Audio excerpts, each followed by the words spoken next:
ദൈവത്തിന്റെ ഏറ്റവും പ്രിയമുള്ളവരെ, അവിടുത്തെ സമാധാനം ഞാൻ ആശംസിക്കുന്നു. ഇന്ന് കർത്താവ് നമുക്ക് നൽകുന്ന ദൂത് ഗലാത്യ 3:26. യേശുക്രിസ്തുവിലുള്ള വിശ്വാസം വഴി നിങ്ങളെല്ലാവരും ദൈവപുത്രന്മാരാണ്. വിശ്വസിക്കുന്നവന് ലഭിക്കുന്ന അംഗീകാരമാണ് ഇത്.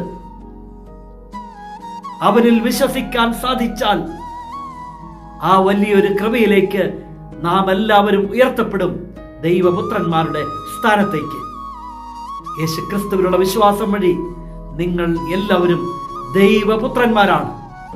അവൻ ഈ മണ്ണിൽ വന്ന് അവതരിച്ചുവെന്നും അത് ദൈവത്തിന്റെ വലിയ പദ്ധതിയെന്നും അവൻ എന്റെ രക്ഷകനെന്നും കർത്താവുമെന്നും ഞാൻ പരിപൂർണമായി വിശ്വസിക്കുമ്പോൾ ഞാൻ ഉയർത്തപ്പെടുന്ന സ്ഥാനം അതെത്ര വലുതാണ്, ദൈവം തരുന്ന അംഗീകാരം അതെത്ര വലുതാണ്. ഇന്ന് ഈ ദൂത് കേൾക്കുന്ന എൻ്റെ പ്രിയമുള്ളവരെ, 25 നോമ്പിലൂടെ കടന്നു പോകുമ്പോൾ പൂർണ്ണമായി വിശ്വസിക്കാം. എൻ്റെ വിശ്വാസം വർദ്ധിപ്പിക്കണമേ എന്ന് പ്രാർത്ഥിക്കാം.